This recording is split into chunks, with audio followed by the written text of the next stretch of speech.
हमारा संविधान हमारी गाइडिंग लाइट है। ये सिर्फ अनेक धाराओं का संग्रह नहीं है।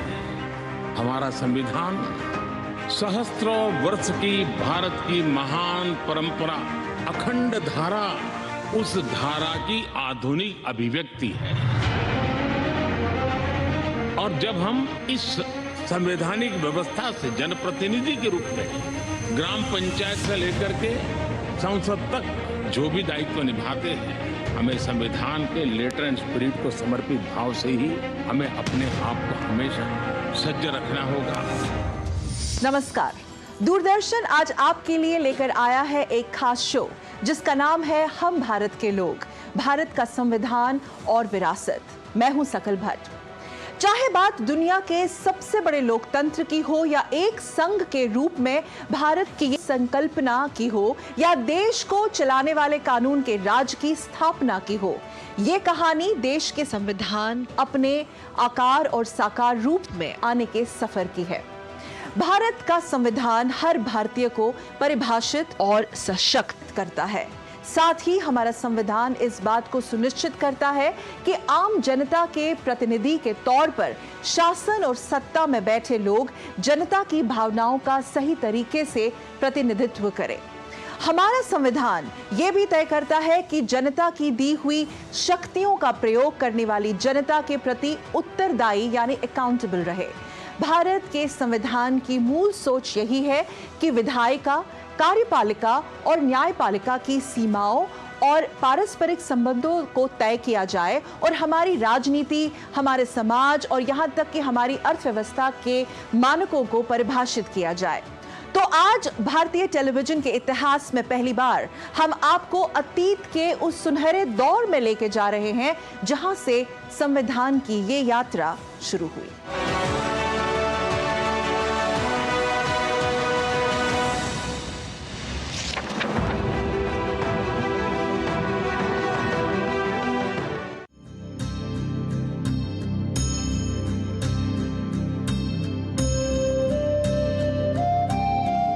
भारत का संविधान ऐसा है जो प्रत्येक नागरिक के अधिकारों और सम्मान की रक्षा करता है, और यह हमारे संविधान निर्माताओं की दूरदर्शिता की वजह से ही सुनिश्चित हो सका है।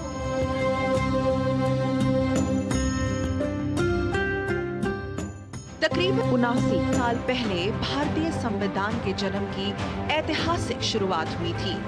संविधान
अगर ये सवाल किया जाए कि भारत के संविधान की असली शक्ति क्या है, असली ताकत क्या है, तो इसका सबसे सही जवाब होगा इसकी संरचना और वो सतर्कता जिससे इसका निर्माण किया गया। एक दिलचस्प बात यह है कि जब आजादी मिलने में अभी थोड़ा वक्त था, उससे पहले ही यानी 1946 में करीब 300 सदस्यों वाली संविधान सभा का चयन हुआ।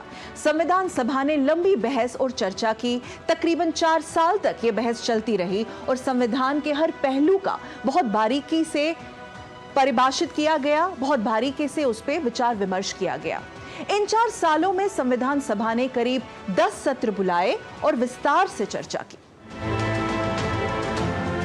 साल 1946 और तारीख 9 दिसंबर। उस दिन संविधान सभा की पहली बैठक हुई। ये एक ऐतिहासिक शुरुआत थी भारतीय संविधान के निर्माण की। पहली बैठक के 2 दिन बाद ही यानी 11 दिसंबर को संविधान सभा ने डॉक्टर राजेंद्र प्रसाद को अध्यक्ष के रूप में और उपाध्यक्ष के रूप में हरेंद्र मुखर्जी को चुना। सलाहकार के रूप में नरसिंह राव को चुना गया। 13 दिसंबर को पंडित जवाहरलाल नेहरू ने संविधान सभा के सामने संविधान की उद्देशिका को प्रस्तुत किया।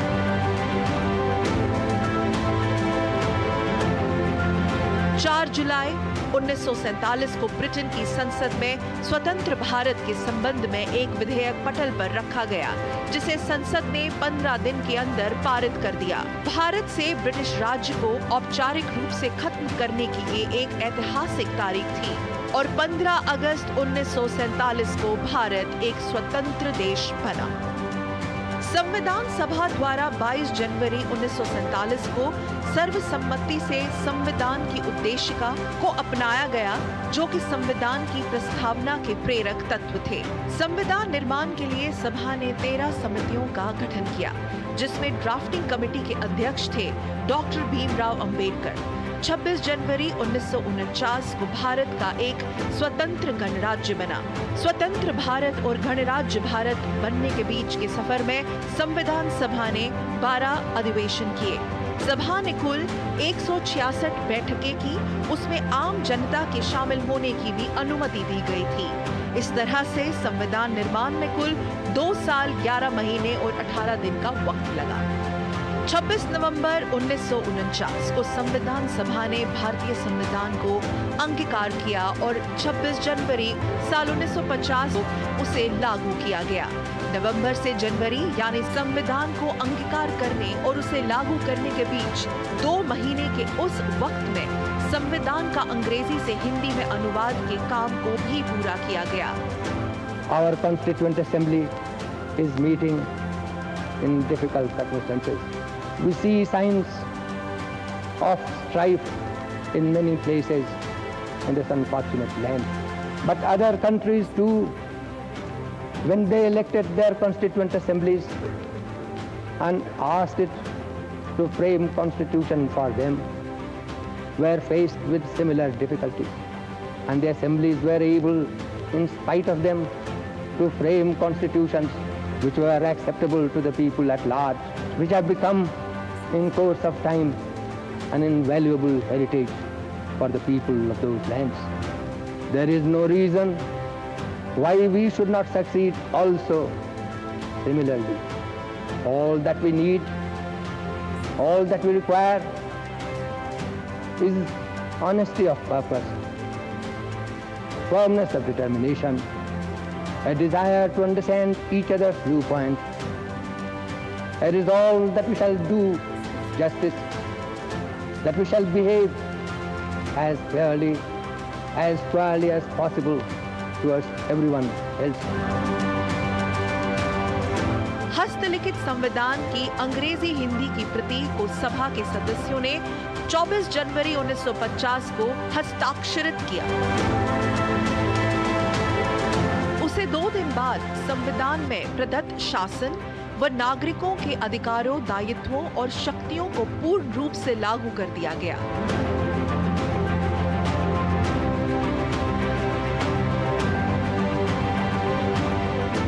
संविधान को लागू करने से ठीक पहले डॉक्टर भीमराव अंबेडकर ने उद्घोषणा की थी कि वो ऐतिहासिक दिन आ गया है जब भारत के पास अपना संविधान हो। In order every party, every section in this country, it would be the act of greatest statesmanship for the majority party even to make a concession to the prejudices of people who are not prepared to march together. And it is for that I propose to make this appeal. Let us leave aside slogans. Let us leave aside words which frighten people. Let us even make concession to the prejudices of our opponents. Bring them in so that they may willingly join with us on marching upon that road, which, as I said, if we walk long enough, must necessarily lead us to unity.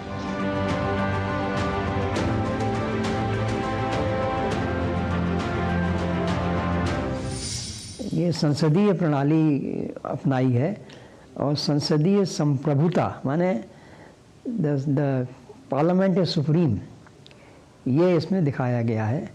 और ये जो parliamentary system है ये United kingdom से बोरो किया गया है। भारतीय संविधान दुनिया के किसी भी देश के लिखित संविधानों में से सबसे लंबा संविधान है।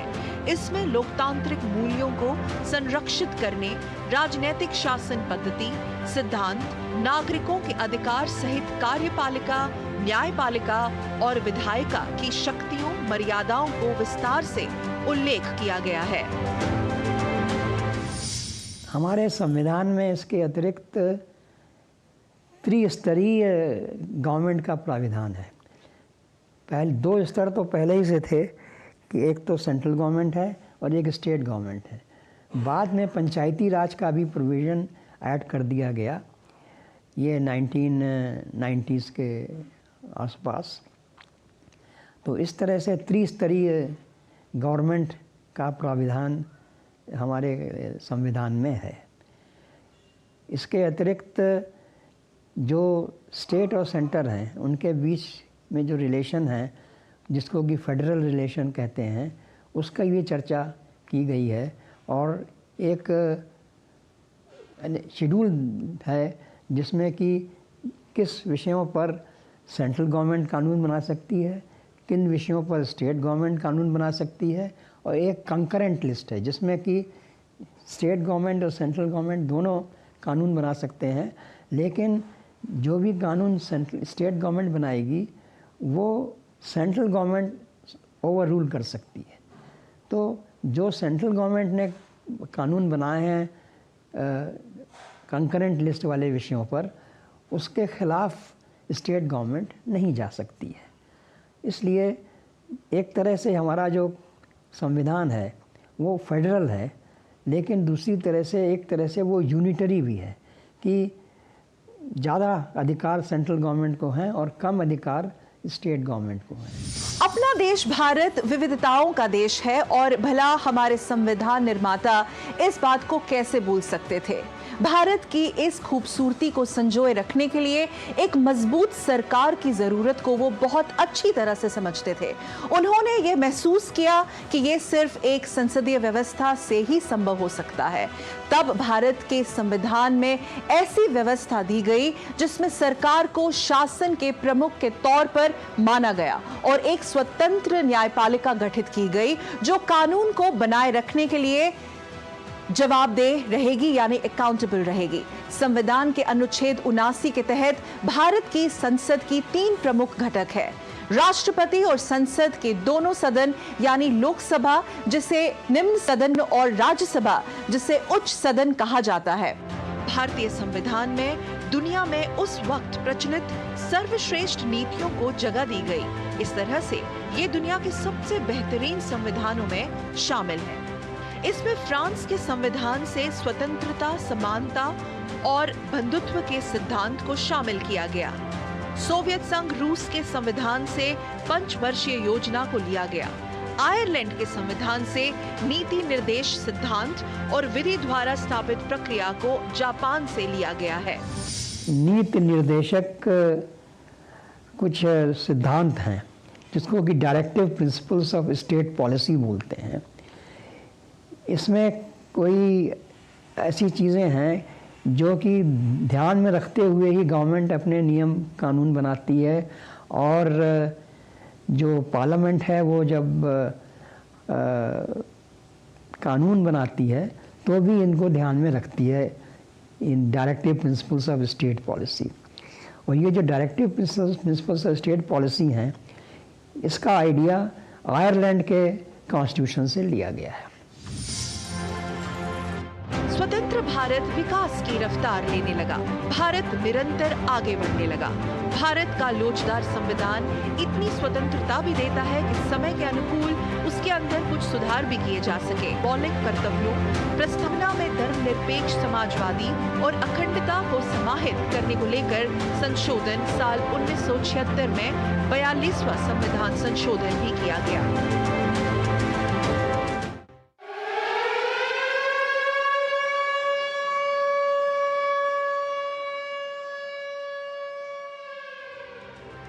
दिसंबर 1976 को जब देश में अधिकतर विपक्षी नेता सलाखों के पीछे थे और ये वक्त था आपातकाल का, यानी इमरजेंसी का।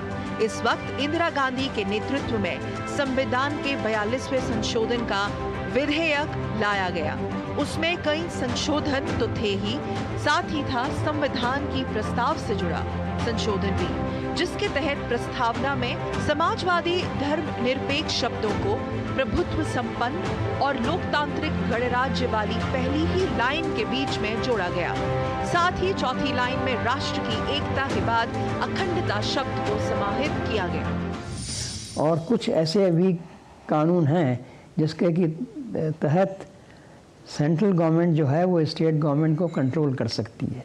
जैसे कि एक है इमरजेंसी प्रोविज़न। इमरजेंसी प्रोविज़न है कि इमरजेंसी लागू करी जा सकती है सेंटर में भी, स्टेट में भी। स्टेट अगर अपने ये संविधान के अनुसार काम नहीं कर पा रही है तो वहाँ पर प्रेसिडेंट रूल इम्पोज किया जाता है। तो ये एक यूनिटरी फीचर है हमारे संविधान का, जो कि ज़्यादा कंट्रीज़ में बिल्कुल नहीं है। तो ये हमारा एक यूनिक फीचर है जो कि हमारे लिए ही विशेष है।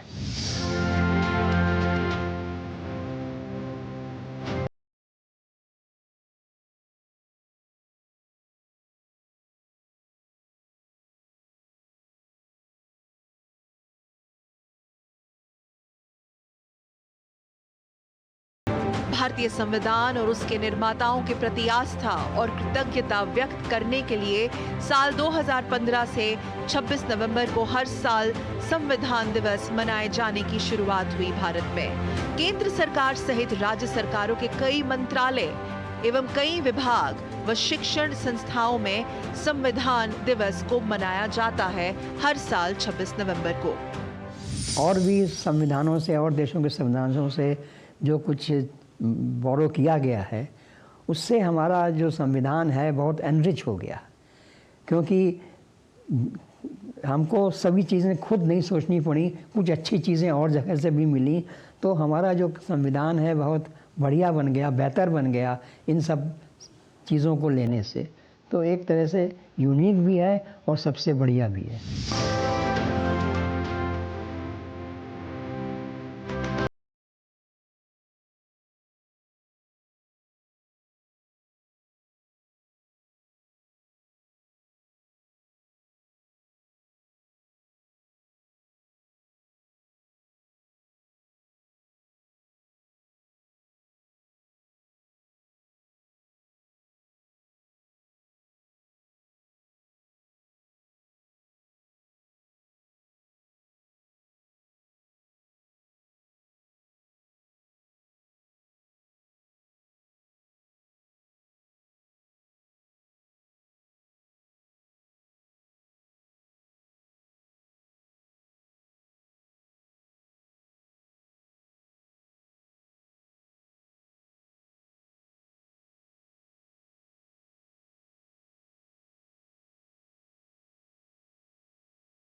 सभी विविधताओं पर गर्व करते हुए यह देश आगे बढ़ रहा है।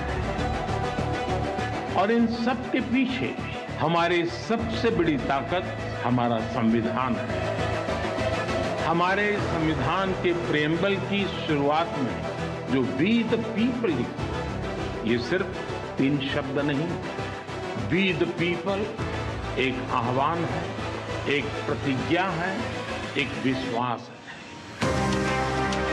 संविधान में लिखी ये भावना उस भारत की मूल भावना है जो दुनिया में लोकतंत्र की जननी रहा है।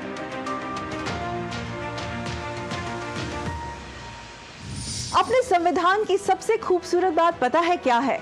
संविधान निर्माताओं ने भारत की जनता को ही संविधान का अंतिम संरक्षण माना है। भारत की संप्रभुता के माध्यम से ये शक्ति भारत के नागरिकों में ही निहित है और संविधान को स्वीकार करते समय भी यही कहा गया कि हम भारत के लोग संविधान को स्वीकार करते हैं। मतलब एक तरफ संविधान भारत के लोगों को शक्ति देता है तो वहीं दूसरी तरफ भारत के लोग संविधान को ऊर्जा देते हैं। भारत का संविधान किसी एक का नहीं, भारत का संविधान हम सबका है। भारत का संविधान हम भारत के लोगों का है। नमस्कार।